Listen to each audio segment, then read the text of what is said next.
very nice to meet you. Thank you. Yeah, I'm okay. Wow, you're wow, This that's is great. pay attention. This is the world's best writing system.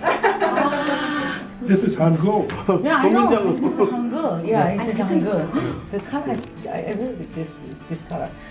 What's that? It's a little bit blue and gold. Yeah. It's So perfect match. it goes Oh, together. yes, great.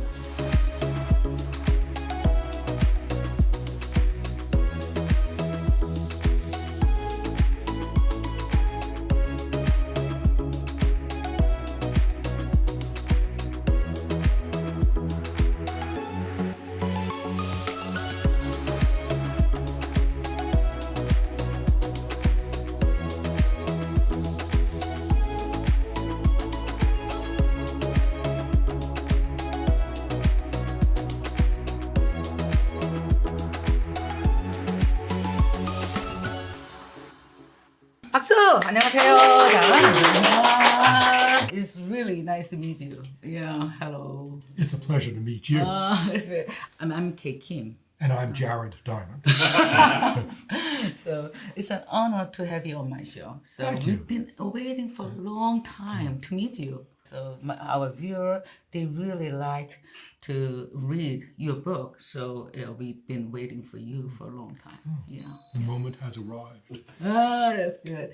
So, 자, 잠깐 말씀드리면요. 오늘 제러드 다이먼드 교수님을 모셨거든요. 우리 한국 요새 되게 위기고 힘들다는 얘기 많이 합니다. 근데 그 위기에 대한 얘기가 뭐랄까 이렇게 되게 지엽적으로 이렇게 해결하자 하는데 사실 이 대변동이라는 책을 읽고 보면 눈이 확 뜨여요. 아, 이거였구나라는 걸 알 수 있어요. 왜냐하면 7나라의 위기를 다 분석하셔서 거기에 한국은 이렇게 해야 된다라고 얘기하지 않지만 우리가 다 알 수 있어요. 근데 중요한 건 국가의 위기뿐이 아니라 개인의 위기까지도 다 헤쳐나갈 수 있다라는 게 이 책에서 얘기하는 건데 어떤 사람은 어렵다 그러는데 나 너무 재밌었어요. 완전히 무슨 스펙타클한 7개의 역사 소설을 읽는 것처럼 핀란드 역사를 보면서는 눈물이 나왔었어요. 아, 이거였구나. 개인의 역사와 한국의 역사, 각자의 위기를 헤쳐나갈 수 있다고 생각하니까 이 책을 써주신 거에 대해서 너무 감사하는 마음까지 이렇게 들었습니다. So, would you like to say hello to our viewers,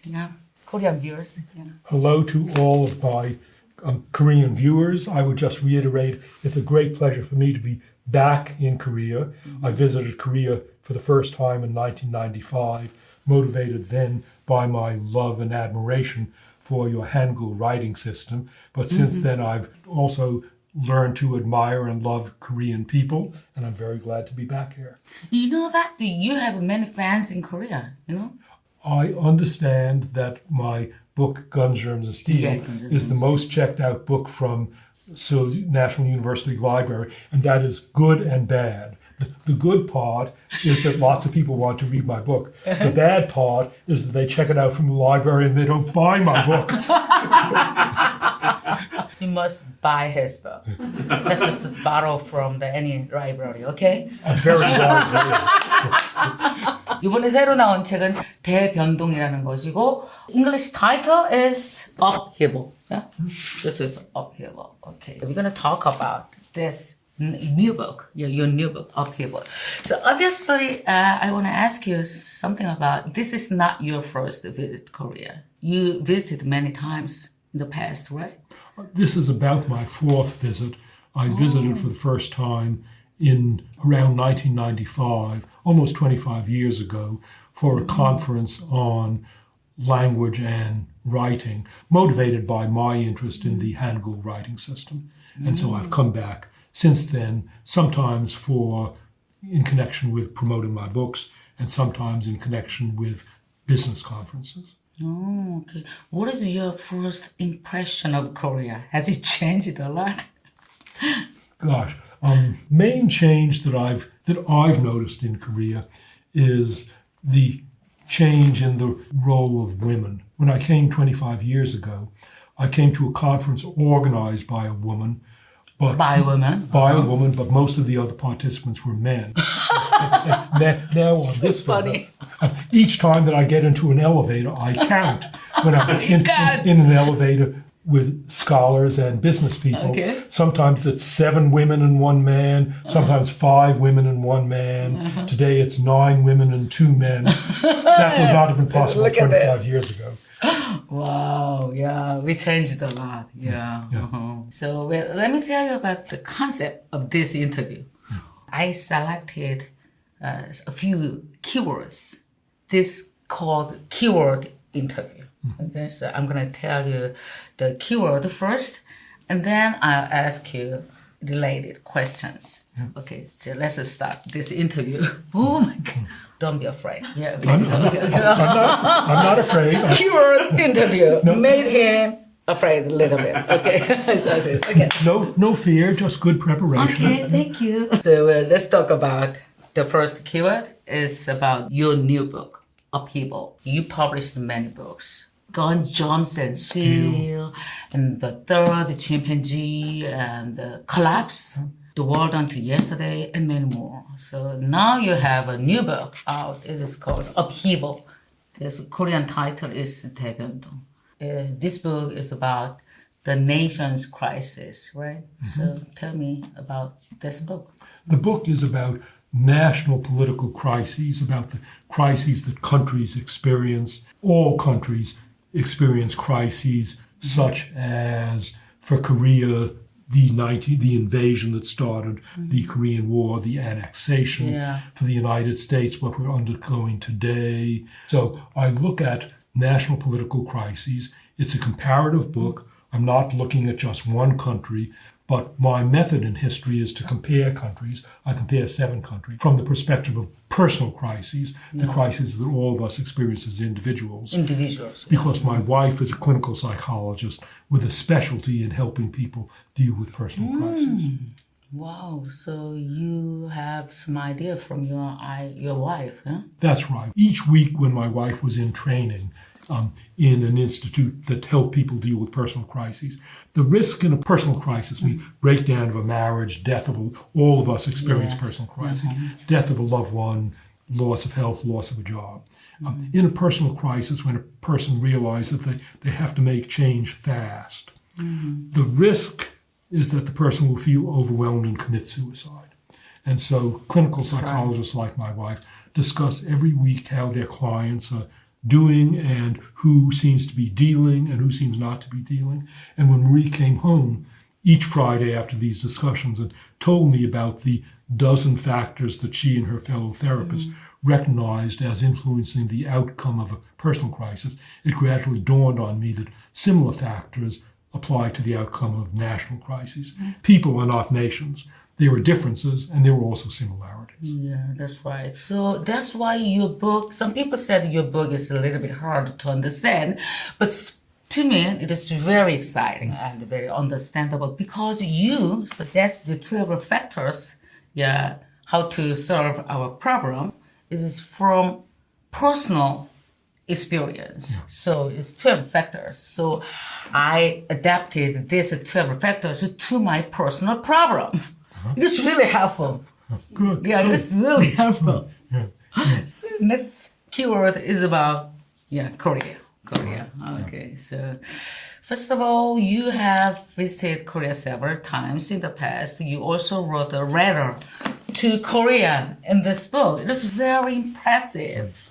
It is very nice. I can feel that you really love Korea and Korean. Yeah. That is true. Yeah. So, and you said you are intrigued by Korean language and Korean culture. So, what is the most fascinating thing about Korea? What is the most fascinating thing about Korea? That's like asking me, of my wife's 10 fingers, which is the most fascinating finger? There are many factors. Okay. Oh, it's a very complicated question. Okay. No, it's a simple question. Okay. There are many fascinating things about Korea. So, what's fascinating about Korea?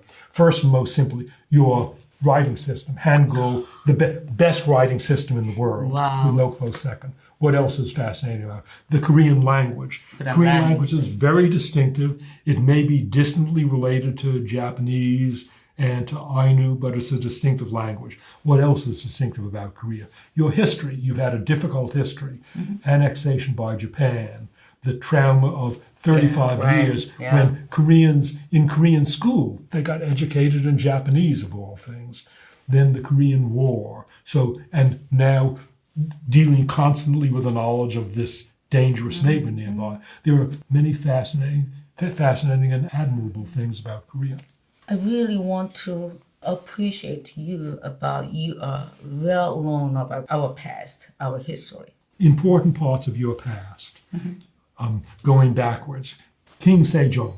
Sejong. King Sejong. Yeah, he did it. That's right. It grieves me that, I can't repeat it exactly, but it grieves me that the common people have to write with Chinese characters which are not well adapted to our own writing. Yeah. And therefore I have devised a writing system, and I wish all my people to practice this writing system. King Sejong devised the best writing system in the world. That was, what, about 600 years ago? Yeah. All right? So, and then going even further back in the past, 2,400 years ago, Korea had agriculture derived from China, intensive rice agriculture. Japan did not have intensive agriculture. Japan had almost no agriculture. 2,400 years ago, farmers from Korea arrived in Kyushu, bringing farming to Japan, and they, with more food, they outbred the native Japanese, gradually filling up Japan, so that today the Japanese people they're basically Korean. The Japanese people in their genes and in their appearance are largely Korean. This is not a popular view in Japan, but it's true. And the details are that as you go north in Japan, in Kyushu, the people are most similar to Koreans. And as you go north, you get about 25% intermixture with the original Japanese, like the Ainu, because as the Koreans spread north in Japan, they intermarried with native Japanese. And so the most Korean-like are in the south of Kyushu, which means that 2,400 years ago, Korea transformed Japan. That's another important event in Korean history. 브라보.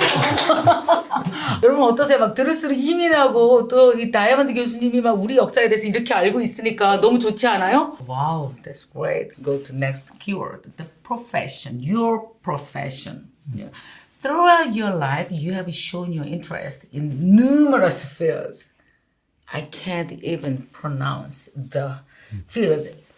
Physiology, anthropology, ecology, geography, and evolutionary biology, and what else? And more. Linguistics. Linguistics. History. Oh my God. Geology. Oh God. Biogeography. Animal behavior. That's enough. You get the point. Wow. So how is this really possible? Average people can't even study one single field. Yeah. On the one hand, all of these things are interesting. And on the other hand, most people would like to study many fields. They are told you have to concentrate. When people go to university or when people graduate university, they are told, do this one thing. Yeah. They're prevented from doing other things. When I graduated graduate school, I studied the physiology of the small organ called the gallbladder. Okay. I became the world's expert on the gallbladder. But it gradually dawned on me with horror that I was expected to devote the rest of my life to the gallbladder. And that felt confining. I wanted to do other things. And so I developed other careers. First, my career in birds, studying ecology, evolution, behavior of birds, and then my career in history and geography. So how many languages can you speak?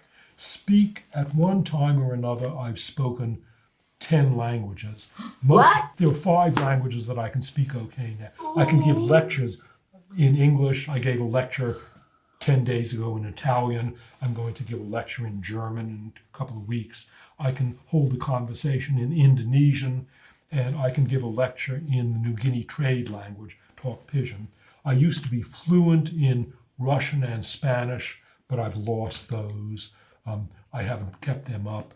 The Finnish language I learned to go as tourist in Finland, and there's one New Guinea tribal language, Foray, that I learned that I could speak in rudimentary fashion. So those 10 languages I speak or spoke. the three languages that I can only read and never spoke were Latin, Greek, and Dutch. Wow. Those are my 13 languages. So I tell you about my story. So look at my English. So I've been studying English the last 2 years. So I really want to share my story to not only Korean people, but also national, international people. That's why I started to study English. Many of my friends, they said, it's too late. You are 56 years old. It's too late. It's impossible to be fluent in our age. Nonsense. Nonsense? Okay. You're only 50, Encourage me. You're only 56. My last foreign language, Italian. I started to learn Italian when I was 62 years old. And 62 years old? 62. Italian is now my second best language. Okay. Each year, for the last five years, each year I've gone to Italy for up to a month in order to teach, speak, and hear Italian. When I'm in Italy, I refuse to speak English, except when I telephone my wife. If an American comes to me and speaks English, I say, per piacere. Wow. So Italian, although I began it at age 62, cool. is now my second best foreign language. The fact that you are starting English at only age 56, you are young. I'm young. You have more foreign languages ahead of you. Forever we are young. It's the thing of BTS. Oh. Yeah. Oh, sorry. Wow, we are young. We are still young, yeah? Yes, you are. It's not too late to start something, yeah? Because I'm 82 now, I can look back, and I would say in retrospect, the best decade of my life was the 70s, from age 70 until 80. And so your best years still lie 20 years ahead of you. Wow. You are not years yet ahead at of the peak. me. You are here, but your life is going to get better and better. Okay, I can fly. Okay, to my future. That's great. Oh yeah, you encouraged me. So let's talk about this book in detail. Okay. Yeah. So you are talking about crisis. So what do you define crisis in this book? Good question.